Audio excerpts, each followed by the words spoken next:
Dunya. In the last video of BSc third year, we had discussed about the synthesis methods of peptides. In the synthesis method of peptides, we had discussed about some of the methods, and in this video, we are going to start another synthesis method of peptide, that is Sihans method. In the Sihans method, we have to use different protecting group. बाकी सारी चीजें वो same रहने वाली है, method है synthesis का वह भी सेम रहने वाला है. यहाँ से भी हम डाइपेप्टाइड है उसी का सिंथेसिस करने वाले होते हैं, बट यहाँ पे जो हमें प्रोटेक्टिंग ग्रुप यूज करना होता है वो हमें डिफरेंट यूज करना होता है.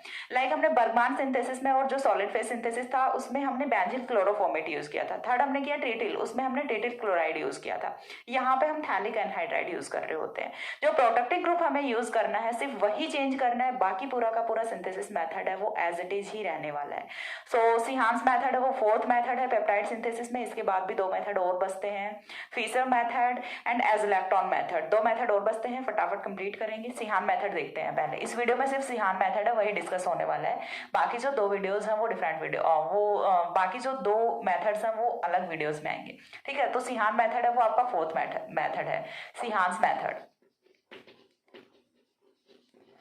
सिहान्स मेथड में आपको करना क्या होता है, यहाँ से देखिए सिंपल सी चीज है. मैंने आपको बताया कि प्रोटेक्टिंग ग्रुप है वो चेंज करना होता है. प्रोटेक्टिंग ग्रुप है वो आपको यहाँ से यूज करना होता है थैलिक एनहाइड्राइड.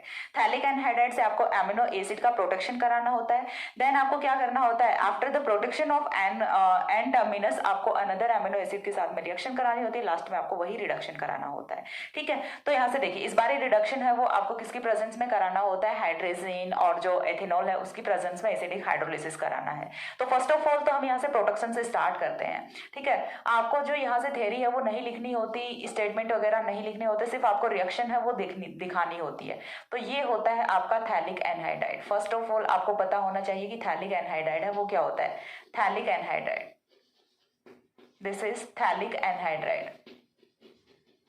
थैलिक एनहाइड्राइड हो गया. थैलिक एनहाइड्राइड की रिएक्शन है वो आपको किसके साथ में करानी है, एमिनो एसिड के साथ में करानी है. एमिनो एसिड है वो आप यहाँ पे कोई भी यूज कर सकते हैं. फॉर एग्जांपल हमने एलेनिन है वही यूज कर लेते हैं, क्योंकि बाकी सारी रिएक्शंस है उनमें भी हमने एलेनिन ही यूज किया है. यहाँ से भी डाइपेप्टाइड का सिंथेसिस है वो हम करने वाले हैं. एलेनिन और ग्लाइसिन दो एमिनो एसिड्स हैं वो हम यहाँ से यूज कर लेते हैं. तो पहला जो हम यहाँ से यूज कर रहे हैं वो कौन सा होता है, एलेनिन होता है. एलेनिन है वो होता है NH2CH ये हो गया आपका amino acid alanine. Amino acid alanine. ना देखिए यहाँ से क्या होगा, H2O का मॉलिक्यूल है वो एलिमिनेट होता है. अभी तक हमने जब भी एन ग्रुप का प्रोटेक्शन किया है तो सिर्फ एक हाइड्रोजन वो यहाँ से एलिमिनेट किया होता है. इस बार यहाँ से दोनों हाइड्रोजन हो जाते हैं एंड H2O का मॉलिक्यूल एलिमिनेट होने के बाद यहाँ से एन प्रोटेक्टेड एमिनो एसिड की फॉर्मेशन होती है. ठीक है, माइनस क्या होना है, H2O होना है. And after the elimination of H2O यहाँ से एन प्रोटेक्टेड एमिनो एसिड की फॉर्मेशन होती है, जो कि आपका कुछ इस टाइप का कंपाउंड होता है. ठीक है, यहाँ से देखिए CO यहाँ पे ऑक्सीजन था, ऑक्सीजन की प्लेस पे कौन आ गया, नाइट्रोजन आ गया. नाइट्रोजन से कौन लगा हुआ है यहाँ से CH पे कौन है, CH3 एंड COOH. ठीक है, तो ये क्या बना आपका N protected amino acid. N protected amino acid. Now इस एन प्रोटेक्टेड एमिनो एसिड की रिएक्शन है वो हमें डायरेक्टली नहीं करानी किसी अनदर एमिनो एसिड के साथ में, जैसा कि हमने किया था मैरीफील्ड सिंथेसिस में कि हम पहले इसकी रिएक्शन है वो किसके साथ में करा देते हैं. नाउ देखिए हमें यहाँ से डायरेक्ट रिएक्शन है वो नहीं करानी होती दूसरे एमिनो एसिड के साथ में. पहले हम इसकी रिएक्शन है वो किसके साथ में करा देते हैं, PCl5 के साथ में करा देते हैं. यानी कि यहाँ से जो एसिड है इसे हम एसिड डेरिवेटिव असाइल क्लोराइड में चेंज करेंगे. किस टाइप से रिएक्शन होने वाली, देखिए यहाँ से हम रिएक्शन है वो किसके साथ में करा रहे हैं, PCl5 के साथ में रिएक्शन करा रहे हैं. PCl5 के साथ में रिएक्शन कराएंगे तो जब COOH PCl5 के साथ में रिएक्शन करता है तो यहाँ से POCl3 है वो तो माइनस हो जाता है एंड यहाँ से CH3COCl की फॉर्मेशन है वो हो जाती है. किस टाइप से होती है देखिए मैं आपको करके बता देती हूँ. ये हो गया आपका C डबल बॉन्ड O, यहाँ से क्या आ गया OH आ गया. अब PCl5 के साथ में रिएक्शन करानी है तो चलिए लिख लेते हैं PCl5 को Cl एंड Cl. ठीक है, यहाँ से देखिए एक HCl ये गया, COCl ये हो गया और POCl3 है वो माइनस हो जाता है. तो यहाँ से माइनस क्या होगा, HCl होगा और क्या होगा माइनस POCl3 होगा. एंड इतना होने के बाद यहाँ से असाइल क्लोराइड है उसकी फॉर्मेशन है वो हो जाती है. एक ही मेथड करना, आराम से पूरे बोर्ड का यूज करते हैं. ठीक है, और यहाँ से अब क्या बनेगा, N protected acyl derivative of N protected amino acid बनेगा. ठीक है, तो यहाँ से C double bond O N के साथ में कौन है, CH है, CH के साथ में CH3 है एंड ये जो COOH था इसे हमने कन्वर्ट कर लिया Cl में यहाँ से हमने एन प्रोटेक्टेड एमिनो एसिड का असाइल डेरिवेटिव है वो हमने फॉर्म कर लिया।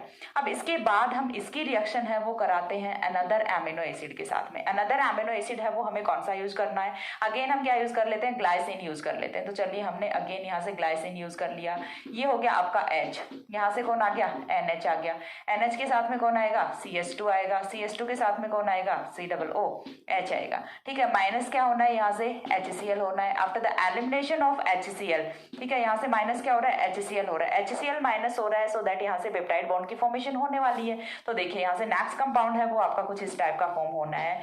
ये हो गई benzene ring, COCON CH CH3, थोड़ा सा पीछे लिखती हूँ, कोई नहीं, इसी को मिटा के छोटा कर देंगे। ठीक है, CH CH3, देन क्या आएगा यहाँ से C double bond O, C double bond O के साथ में कौन है, NH है, ये वाला NH, NH के बाद में कौन है, CH2 है, CH2 के बाद में कौन है, COOH है। ठीक है, COOH है, यानी कि यहाँ से फॉर्मेशन किसकी हो गई, पेप्टाइड बॉन्ड की फॉर्मेशन हो गई। दैट मीन्स ये एन प्रोटेक्टेड डाइपेप्टाइड है वो बन गया यहाँ से। ये क्या होता है आपका एन प्रोटेक्टेड डाइपेप्टाइड होता है, N protected dipeptide. Now N protected dipeptide तो यहाँ से बन गया। अब क्या करना है हमें, अब हमें यहाँ से जो एन ग्रुप है, जो प्रोटेक्शन हमने किया था उसे रिमूव करना है। और प्रोटेक्शन रिमूव करना है तो रिडक्शन से हम डायरेक्टली क्या करते हैं कि इस वाले बॉन्ड को ब्रेक करते हैं, एक हाइड्रोजन यहाँ पे एक हाइड्रोजन यहाँ पे। लेकिन इस बार ऐसा नहीं करना है, इस बार आपको ये वाले दोनों बॉन्ड्स हैं ये ब्रेक करने हैं, तब जाके आपका एमिनो ग्रुप है वो फ्री होने वाला है। तो इसके लिए हम यूज क्या करेंगे, तो देखिए रिएजेंट्स है उनको आपको देखना है, कौन कौन से रिएजेंट्स है वो आपको यूज करने होते हैं। फर्स्ट ऑफ ऑल तो आपको क्या यूज करना होता है, यहाँ से हाइड्रेजिन यूज करना होता है, NH2 ठीक है, हाइड्रेजिन यूज करना होता है। हाइड्रेजिन के साथ में आपको इथेनॉल यूज करना होता है, C2H5OH यूज करना होता है। सेकंड पे आपको यहाँ से एसिडिक हाइड्रोलिसिस कराना होता है। ठीक है, H2OHCl एसिडिक हाइड्रोलिसिस कराना होता है। दो स्टेप्स हम वो आपको फॉलो करनी होती है। अब देखिए दोनों स्टेप्स आपको फॉलो करनी कैसे हैं। फर्स्ट ऑफ ऑल मैंने आपको बताया कि ये दोनों बॉन्ड्स हैं ये ब्रेक होने हैं। जैसे ही दोनों बॉन्ड्स ब्रेक होंगे, देखिए फॉर एग्जांपल हम यहाँ से एक ये वाला बॉन्ड ब्रेक किया, ये वाला बॉन्ड ब्रेक करेंगे तो यहाँ पे क्या आएगा, नाइट्रोजन पे नेगेटिव चार्ज आएगा। ये वाले जो प्रोसेस है, ये वाला जो स्टेप है इसे अच्छे से समझ लो, सिर्फ इसमें डिप्रोटेक्शन ही समझना है, बाकी तो सारी चीजें हम पहले से कर चुके हैं। ठीक है, बाकी इसमें कुछ टफ नहीं है। ठीक है, जैसे यहाँ से ये गया तो ये क्या है, C डबल बॉन्ड O है। ठीक है, अब यहाँ से ये वाला बॉन्ड चला गया तो कार्बन पे चार्ज कौन सा आएगा, पॉजिटिव चार्ज आएगा। कार्बन के पॉजिटिव चार्ज के साथ में जो हमने हाइड्रोजन लिया है, ये वाला जो हाइड्रोजन है ये अपने लॉन पेयर से आके यहाँ पे ऐड हो जाता है। ठीक है, लॉन पेयर से आके यहाँ पे ऐड हो जाता है। अब देखिए लॉन पेयर से आके ऐड हो गया तो फाइनली यहाँ से जो कंपाउंड बनेगा वो आपका कंपाउंड है वो कुछ इस टाइप का होता है। देखिए मैं आपको बताती हूँ कि कैसा कंपाउंड होता है। ये C डबल बॉन्ड O है, एज इट इज रहेगा। ये C डबल बॉन्ड O है, ये भी एज इट इज रहेगा। अब मैं आपको जोड़ के बता रही हूँ कि किस टाइप से यहाँ पे ऐड होता है हाइड्रोजन। देखिए यहाँ पे हाइड्रोजन है वो आपका आके ऐड हो गया by the lone pair of electron, और दूसरा NH2 है वो यहाँ पे एज इट इज है। इस वाले नाइट्रोजन के साथ में तो लॉन पेयर ऑफ इलेक्ट्रॉन है, इसने अपना lone pair of electron use कर लिया, सो दैट इस पे चार्ज आ गया पॉजिटिव। अब इस पॉजिटिव चार्ज को सेटिस्फाई करने के लिए क्या करेगा, यहाँ से एक हाइड्रोजन को निकाल देगा। चीज क्लियर हो गई, एक हाइड्रोजन को निकाल देगा। ये वाला जो है ये अभी भी इस नाइट्रोजन के साथ में जुड़ा हुआ है, और इस नाइट्रोजन के साथ में जुड़ा हुआ है। इससे आगे ये जो भी R ग्रुप है, इस पूरे को हमने क्या कंसीडर कर लिया, R ग्रुप है, ये लगा हुआ है। ठीक है, अब हमें क्या करना है, देखिए यहाँ से जो हाइड्रोजन निकला है वो कहाँ पे जाएगा, इस वाले नाइट्रोजन पे जाएगा। यहाँ से जो हाइड्रोजन निकला वो कहाँ पे जाएगा, इस वाले नाइट्रोजन पे जाएगा। जैसे ही नाइट्रोजन पे जाता है हाइड्रोजन, तो चलो ये तो सेटिस्फाई हो गया। अब फिर से क्या होगा, ये वाले बॉन्ड के इलेक्ट्रॉन्स यहाँ पे जाएंगे, नाइट्रोजन पे फिर से निगेटिव चार्ज आएगा, और फिर से ये वाले जो लॉन पेयर के इलेक्ट्रॉन्स हैं ये आएंगे यहाँ पे। तो फाइनली जो कंपाउंड बनेगा वो हमारा कंपाउंड कुछ इस टाइप का होना है। देखिए मैं आपको बता देती हूँ, आई होप सो आपको मैकेनिज्म है वो समझ आई होगी कि किस टाइप से हम मैकेनिज्म यहाँ पे कर रहे हैं। NH देन दूसरा NH, और इसके साथ में कौन जुड़ा हुआ है, C डबल बॉन्ड O जुड़ा हुआ है। तो ये तो हो गया डिप्रोटेक्शन। डिप्रोटेक्शन होने के बाद जो ग्रुप बना है हमारा वो क्या बनेगा, डाइपेप्टाइड बनेगा, और जो कि एलेनिल ग्लाइसिन होता है, NH2CH CH3। देखिए यहाँ से ये वाला जैसे ही NH2 फ्री हो जाता है उसके बाद का आपको as it is ditto copy मार देना है, तो मार दो copy. C double bond O NH, ये क्या होता है, पेप्टाइड बॉन्ड होता है, this one is peptide bond. ठीक है, देन आपको यहाँ से क्या करना है, NH CH2 C double OH, and this is your dipeptide. And dipeptide भी कौन सा है, ये एलेनिल ग्लाइसिन। एलेनिल ग्लाइसिन की यहाँ से फॉर्मेशन है वो हो जाती है। तो ये था आपका सिहान मेथड। सिहान मेथड में जो डिफरेंस है वो कहाँ पे आया है, ऑन द प्रोटेक्टिंग ग्रुप है वो आपको यहाँ पे थैलिक एनहाइड्राइड यूज करना होता है। अगेन देखिए मैं आपको एक बार थोड़ा सा मेमोराइज कराती हूँ। जो हमने दो मेथड यूज किए थे, फर्स्ट वाला मेथड और सेकंड वाला मेथड, कौन कौन से थे, बर्गमैन मेथड था, मैं पूरा नहीं लिख रही हूँ, और ये वाला सॉलिड फेज मेथड था। यहाँ पे जो हमने प्रोटेक्टिंग ग्रुप यूज किए थे वो कौन कौन से थे, वो प्रोटेक्टिंग ग्रुप थे आपके बेंजील क्लोरोफोर्मेट, दोनों में सेम ही था, बेंजील क्लोरोफोर्मेट। और ये चीज मैं क्यों बता रही हूँ, क्योंकि ये क्वेश्चन भी पूछा जाता है, give the protecting groups for amino group और give the protecting groups for carboxylic group, ये वाला क्वेश्चन है, ये भी पूछा जाता है 2 और 3 मार्क्स में। तो ये चीजें भी आपको पता होनी चाहिए कि कौन सा जो ग्रुप है वो कौन से फंक्शनल ग्रुप का प्रोटेक्शन है वो करता है। ठीक है, थर्ड मेथड हमने किया था ट्रिटिल में कौन सा हमने यूज किया था, ट्रिटिल क्लोराइड यूज किया था। नाउ इस वाले में हमने क्या यूज किया है, ये कौन सा है, सिहान्स में हमने कौन सा यूज किया है, यहाँ से थैलिक एनहाइड्राइड।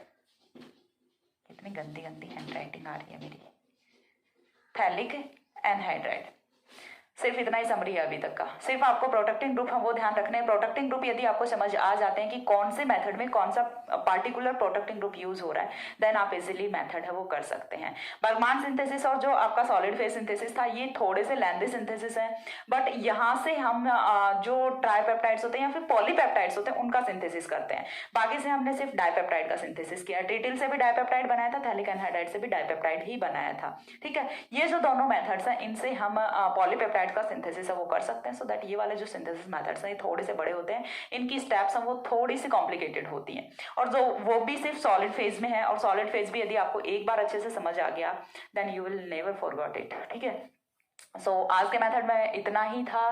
नेक्स्ट इसके बाद 2 मेथड्स और बचते हैं, फिशर मेथड बचता है एंड एज़लैक्टोन मेथड बचता है। उसके बाद जो आपका सिंथेसिस ऑफ पेप्टाइड्स है वो कंप्लीट हो जाता है। देन हम यहाँ से एन टर्मिनस वाले रिएक्शंस है वो देखेंगे। और आज के वीडियो में इतना ही, नेक्स्ट मिलते हैं दूसरे वीडियो में, तब तक के लिए सी या, have a good day, thanks for watching.